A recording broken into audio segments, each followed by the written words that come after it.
Hi, I'm Jessica Deen. And I'm Chloe Condon. And this is the Open Source Show. I think the key is just to bring people together and get them away from the computer and share ideas. I really believe in collaborative development and just openness and sharing between engineers.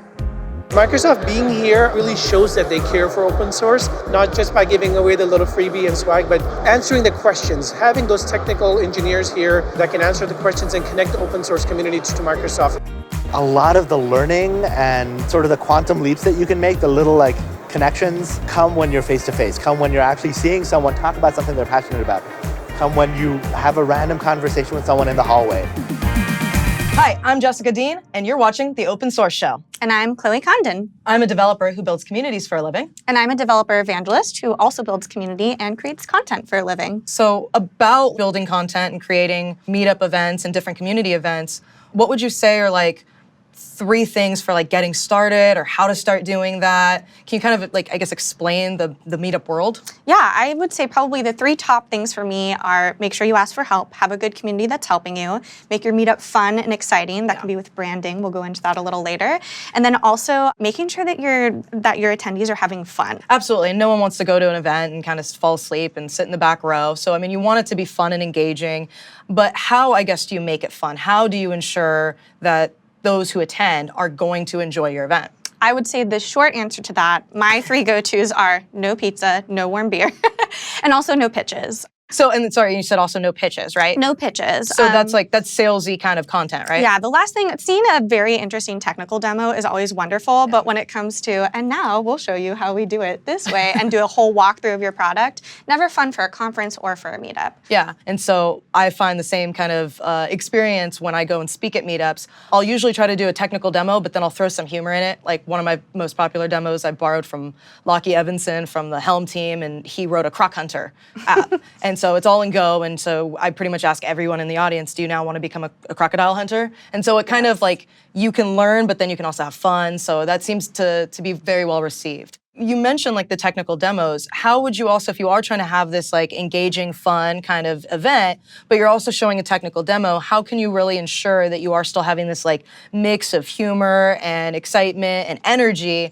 and then still also, by the way, this is deeply technical, we want to learn something. How can you really kind of balance that? Well, first of all, make sure that the Wi-Fi works. I've definitely seen live technical demos where the Wi-Fi goes out, Yep. or pre-record it in the event that the Wi-Fi does not work. Fun fact on that, I actually have, so I'm known for hashtag #NoClickyClicky because I love living in my terminal. And so I actually have an alias in my terminal that says bad Wi-Fi for if everything breaks and I switch to doing my demo local. That is so smart. But I've had to create that because the events, when the events don't have stable Wi-Fi, then, oh, well, sorry, we have to switch this. Exactly. So yeah, having good Wi-Fi. And then, sorry, what were some other ones?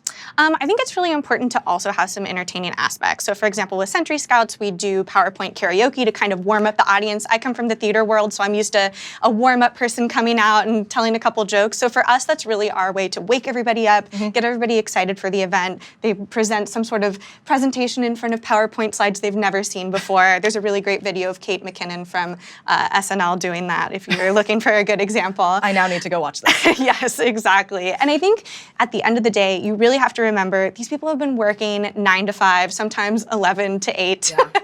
They really don't want to go to a boring, non-interesting meetup at the end of the day. Absolutely. And now, I mean, we've talked kind of about key practices with meetups, but how do you also kind of find meetups? We have so many of them. There's Twitter, you can search, and any day of the week, it seems like there's going to be a meetup, probably, especially in San Francisco.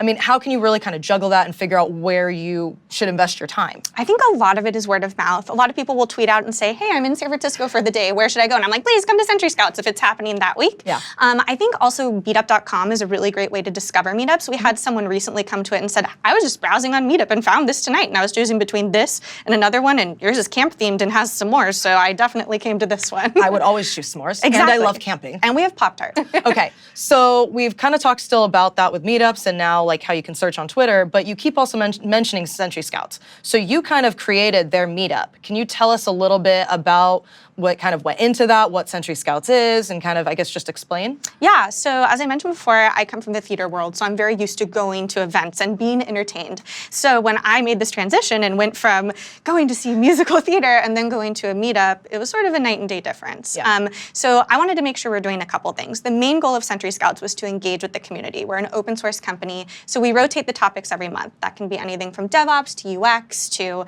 we're doing an arts and technology meetup. So making sure that the content is relevant. We also gamified it. So there's commemorative patches and stickers for each event. So that's going back to the branding you said earlier. Exactly. So it's like a collect them all Pokemon, 150 Pokemon, although there's a lot more Pokemon now. Yeah. And I think actually we have some footage of some of your Sentry Scout like meetups and events. Yeah. Awesome. So let's check that out.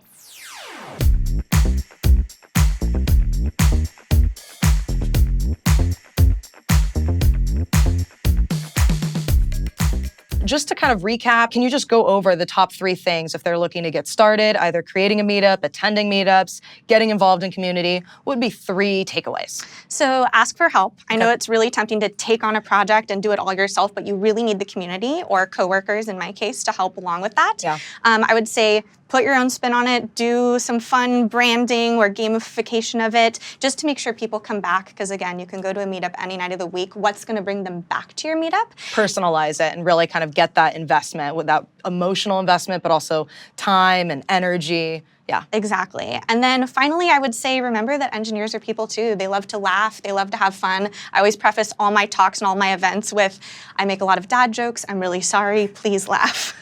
Well, and that's good because then it's you're getting the crowd kind of excited and invested, and I guess they can feed off of your energy, but then you can do the same. So it becomes this one giant party where everyone can have fun. We also have a giant squirrel costume at our event, so usually that gets people a little loosened up to take pictures with a giant squirrel. If you want to learn more about community and meetups and how to get started, you can always check out some of the links down below. Thank you, everyone, and have a great day. Good meetups have community, strong culture, respect, interesting topics, diverse crowd, and free drinks afterwards.